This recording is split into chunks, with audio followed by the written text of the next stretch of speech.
O desembargador aposentado Sebastião Coelho foi aplaudido de pé após sua participação na audiência pública sobre a situação dos presos políticos do Brasil, organizada pelo deputado Coronel Meira na Comissão de Segurança Pública da Câmara dos Deputados. O desembargador apontou a importância do projeto de anistia para os presos políticos, ponderando que, para ser correto, eles não poderiam sequer ter sido denunciados. Sebastião Coelho mostrou que os presos políticos são acusados de crime impossível e disse: "Nosso país está alimentando uma mentira. Essas pessoas todas aqui são vítimas." Ele explicou que o membro do Ministério Público designado para perseguir os cidadãos simplesmente acatou as sugestões do ministro Alexandre de Moraes, que serviram como instruções para denunciar cidadãos inocentes. O desembargador lembrou que o ministro Alexandre de Moraes confessou em entrevista que conversou com Lula e com o advogado-geral da União e os orientou sobre como agir. Coelho perguntou: como que um juiz conversa com o interessado, com a parte interessada, com o advogado que vai fazer o pedido, e esse juiz tem a coragem de ser o julgador da causa? Isso é surreal. Ele comentou que não há direito envolvido nas decisões da Suprema Corte, apontando: tudo o que aprendemos e aplicamos o direito ao longo dos anos foi colocado e tem sido colocado por terra pelo Supremo Tribunal Federal. E aí sim, não é só o ministro Alexandre de Moraes, são os senhores ministros do Supremo Tribunal Federal. Os senhores ministros do Supremo Tribunal Federal. Sebastião Coelho cobrou os parlamentares para que passem a ação, dizendo: esta audiência tem que ter consequência, e a consequência é que o parlamento brasileiro caminhe para aprovar o projeto de anistia, que deveria ser de absolvição. O que mais de urgente essa casa tem para fazer do que esse projeto? O desembargador lembrou: não se enganem, quem está com tornozeleira está preso. Pessoas estão presas, mortas. A responsabilidade pela morte do Clezão é do ministro Alexandre de Moraes. O sangue do Clezão está nas mãos do ministro Alexandre de Moraes. Eu já disse isso e repito. Ele prosseguiu: mas esta casa, dando preferência a projetos que vão taxar ou não redes sociais, mídias. O que temos de mais urgente do que pessoas inocentes sendo presas e mortas? Coelho afirmou: o fator de desagregação do nosso país, o fator de instabilidade do nosso país é o STF, com as suas decisões e com as suas manifestações públicas. Os ministros falam e falam demais. Falam sobre política, falam sobre tudo. Ele sugeriu que os parlamentares incluam na Constituição uma pena para os ministros que comentam casos e falam sobre política nas redes sociais. O desembargador questionou: como nós podemos admitir que o ministro que vai julgar determinado caso já faça manifestação? Como que essa farsa de golpe do 8 de janeiro, como que os ministros adiantam seus posicionamentos se eles são julgadores finais? O desembargador Sebastião Coelho disse: deveriam ter um freio, deveriam ter um controle, mas o senhor senador Rodrigo Pacheco é cúmplice de tudo isso. Ele é conivente com tudo o que está acontecendo. Passará como um nada para a história, passará como zero para a história pela sua conivência, pela sua parceria com o arbítrio. Coelho disse que pretende visitar o ex-deputado Daniel Silveira e afirmou: eu quero ir visitar o Daniel Silveira preso. Quero ter o direito de ir lá e conversar com Daniel Silveira e dizer que ele não está só, que ele é o símbolo do arbítrio que está acontecendo nesse país, que esta casa foi covarde, sim. Dirigindo-se aos familiares dos presos políticos do 8 de janeiro, o desembargador afirmou: Nós vamos trabalhar num procedimento para colocar a suspeição do ministro Alexandre de Moraes por sua confissão de que orientou a parte antes de receber o pedido para decidir sobre a prisão de todos, para levar à anulação de todos os processos. Levar à anulação de todos os processos. Se não for aqui nesta corte, será em cortes internacionais. O desembargador Sebastião Coelho afirmou: esta luta não é uma luta em vão. Nós vamos vencer. Nós estamos livres e eles já estão presos, porque agora só andam às nossas custas em aviões da Força Aérea Brasileira, porque não podem entrar em aviões de carreira. E o custo está sobre nós, da segurança desses ministros. Coelho disse: a justiça para o senhor ministro Alexandre de Moraes, a justiça para ele é perder esse cargo e ser preso. Esse senhor tem que perder esse cargo por tudo o que ele fez. Esse senhor tem que ser preso por todos os crimes que ele cometeu. E seus cúmplices também. Segundo a Constituição Federal, o controle dos atos de ministros do Supremo Tribunal Federal é realizado pelo Senado, que pode promover o impeachment dos ministros em caso de crime de responsabilidade. No entanto, os presidentes da Casa vêm barrando a tramitação dos pedidos sem consulta ao colegiado.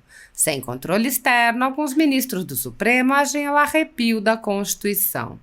Em inquéritos secretos, o ministro Alexandre de Moraes, por exemplo, promove uma aberta perseguição a adversários políticos.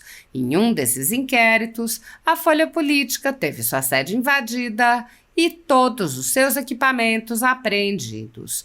O inquérito foi arquivado por falta de indícios de crimes, mas os dados sigilosos foram compartilhados com outros inquéritos abertos de ofício e com a CPI da pandemia, que compartilhava dados sigilosos com a velha imprensa.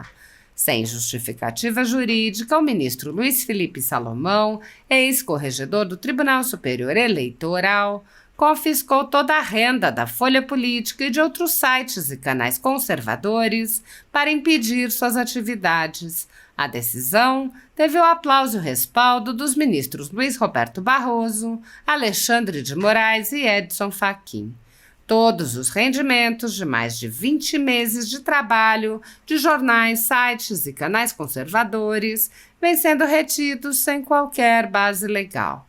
Se você apoia o trabalho da Folha Política e pode ajudar, doe qualquer valor à empresa Raposo Fernandes através do Pix, usando o QR Code que está visível na tela ou o código ajude@folhapolitica.org.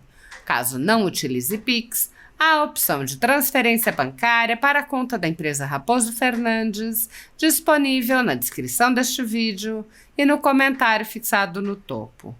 Há mais de 10 anos, a Folha Política vem mostrando os fatos da política brasileira e dando voz a pessoas que o cartel midiático quer calar. Pix ajude@folhapolitica.org.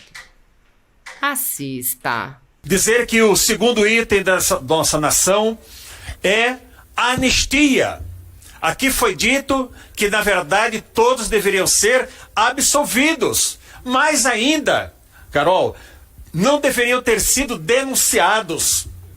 Como você vai denunciar alguém por a prática de um crime possível? O deputado citou aqui, quem esteve aqui do lado, pegar uma caneta e jogar aqui no deputado Meira. Como que essa caneta vai matá-lo? Nunca! Embora tivesse até a intenção de matar.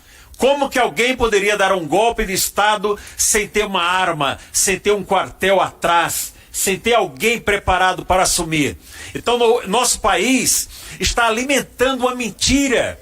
Essas pessoas todas aqui são vítimas. Quando foi criada a Associação dos Familiares e Vítimas, esse nome está correto, porque todos os senhores familiares são vítimas desse sistema. Infelizmente, o Ministério Público brasileiro, na pessoa do procurador que foi designado, Carlos Frederico, embarcou na decisão proferida pelo ministro Alexandre de Moraes, na madrugada do dia 8 para o dia 9 de janeiro, onde ele já disse quais eram os crimes atribuídos àquelas pessoas. O ministro Alexandre de Moraes confessou em entrevista publicada, salvo engano, 6 ou 7 de janeiro, que ele conversou com o presidente da República, ele estava em Portugal, conversou com o presidente da República e disse, olha, institucionalmente isso é com a presidente Rosa Weber, mas no processo eu sou o cara, sou eu que tomo conta de tudo. Em seguida, ele disse que conversou com o advogado-geral da União, o Messias aqui citado pelo doutor Ezequiel. Como que um juiz conversa com o interessado, com a parte interessada, com o advogado que vai fazer o pedido, e esse juiz tem a coragem de ser o julgador da causa? Isso é surreal. A doutora Geusa falou aqui, olha, eu não aprendi, olha, tudo que nós aprendemos e aplicamos no direito ao longo dos anos, foi colocado e tem sido colocado por terra pelo Supremo Tribunal Federal, e aí sim, não é só o ministro Alexandre de Moraes, são os senhores ministros do Supremo Tribunal Federal. Os senhores ministros do Tribunal Federal. Então, Coronel Meira, essa audiência tem que ter consequência. E a consequência é que o parlamento brasileiro caminhe para aprovar esse projeto de anistia, que deveria ser a absolvição. O que mais tem de urgente nessa casa para fazer do que esse projeto que mais de 2.000 pessoas processadas, presas fisicamente, presa com tornozeleira eletrônica, porque não se engane, quem está com tornozeleira eletrônica está preso. Você não pode sair determinado raio de tantos metros. Pessoas estão presas mortas. A Clezão, a responsabilidade pela morte de Clezão é do ministro Alexandre de Moraes. O sangue de Clezão está nas mãos do ministro Alexandre de Moraes. Eu já disse isso e repito, tenho medo algum de falar isso. Mas o que é que nós estamos vendo? Esta casa dando preferência a projetos que vão taxar ou não redes sociais, mídias, não é? O que é que nós temos mais urgente do que ver pessoas inocentes presas, sendo mortas? Não há nada mais urgente do que isso. Então, deputado Meira, eu quero receber do senhor, quero deixar para o senhor o meu agradecimento por essa audiência.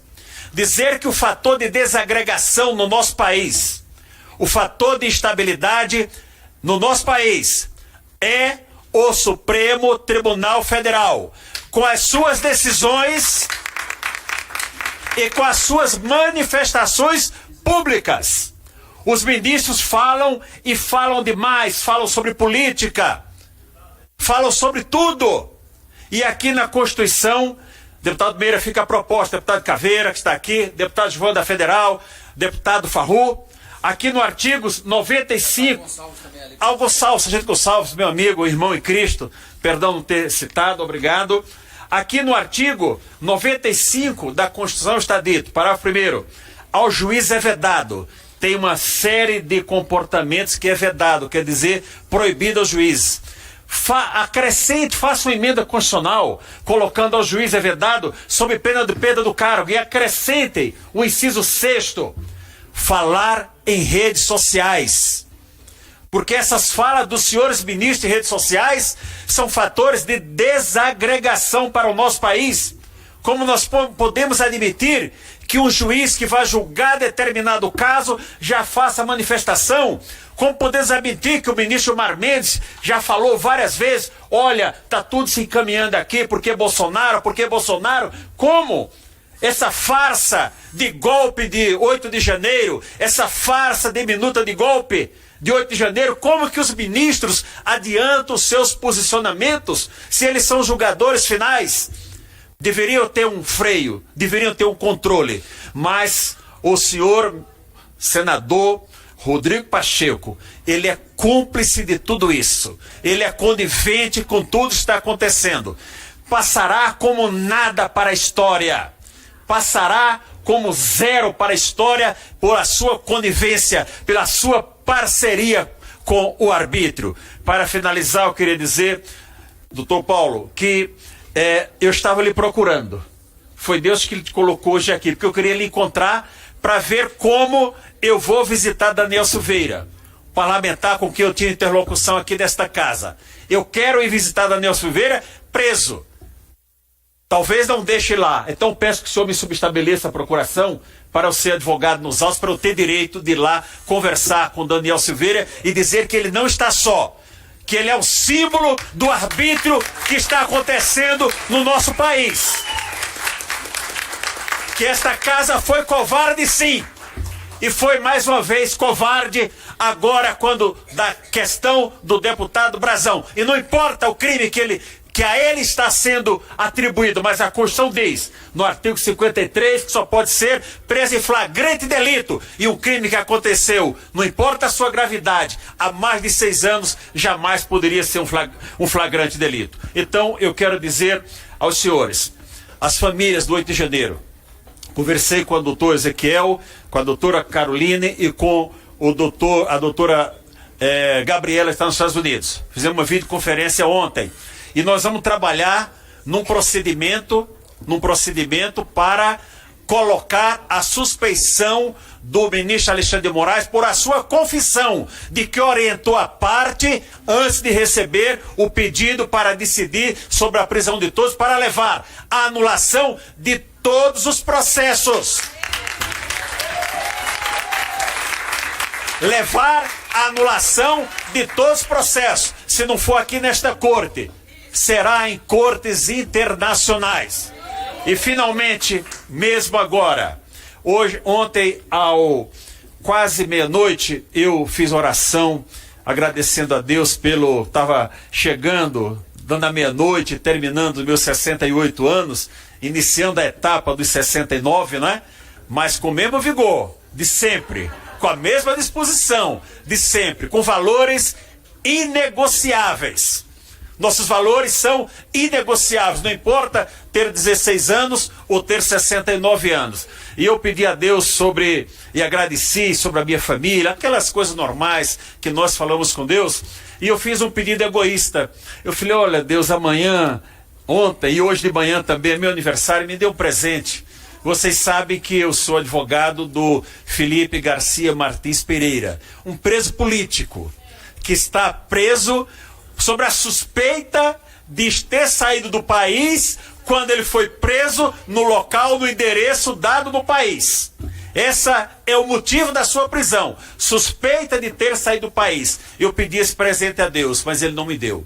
Antes de eu vir para cá, passei no Supremo Tribunal Federal e fui intimado, a decisão está ali guardada. Cadê meu assessor ali? Pelo amor de Deus, guarda essa decisão aí, que não pode ser revelada. Mas, infelizmente, o ministro Alexandre de Moraes manteve a prisão de Felipe Martins. Isso é de um arbítrio, é de uma truculência inominável. Isso é de uma truculência abominável.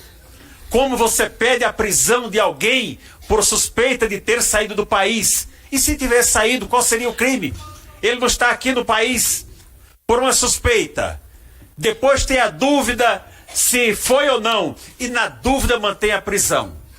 Já apresentamos os documentos de que ele não saiu do país, e mesmo assim o ministro Alexandre de Moraes mantém Felipe Martins preso. Ministro Alexandre de Moraes, Felipe Martins é mais um preso político nas suas mãos, mas ele não vai morrer na prisão como morreu o Clesão, porque ele está tranquilo. Ele está em paz, porque quem não deve, não teme. E Felipe Martins, eu digo aqui de público, pode fazer a pressão que for. Ele não será um delator, ele não será um traidor, porque só delata quem tem o que delatar. E ele não tem nada para delatar contra ninguém. Os senhores não vão fala aqui como advogado, com a imunidade do artigo 133 da Constituição. Os senhores não vão levá-lo à exaustão, para como fizeram com o cartão de vacina, prender o coronel Cid, torturar psicologicamente para aquele homem, um militar brilhante, chegar ao ponto de delatar coisas que não sabia, e hoje ser taxado pelos próprios companheiros, além de ter perdido a carreira, ser taxado como um covarde. O senhor que é um coronel da Polícia Militar, aqui temos mais um militar, temos delegados de polícia, e a pior conduta de uma pessoa é ser um traidor, não importa em qual instância, não importa em qual matéria. Anima vocês, brasileiros, anima vocês, presos, amigos e parentes e advogados do 8 de janeiro. Esta luta não é, deputado Edmauro, não é uma luta em vão. Gilvan, essa luta não é em vão. Pastor Dinho, essa luta não é em vão. Nós vamos vencer. Nós estamos livres. Eles já estão presos, porque agora só andam às nossas custas em jatos, em aviões da FAB, porque não podem entrar em um avião de carreira. O custo está sobre nós. O tanto de seguranças que tem agora para esses ministros. Quantas vezes encontrei em bibliotecas de Brasília, Coronel Meira, ministros ali batendo um papo, como vai, senhor ministro? Sou juiz aqui, juiz de primeira instância, conversando normalmente. E hoje, esses deuses do Olimpo vão continuar? Não vão. Eu vou dizer aqui por questão de justiça. Por questão de justiça. Sem medo. A justiça para este caso, para o senhor ministro Alexandre de Moraes, a justiça para ele é perder esse cargo e ser preso.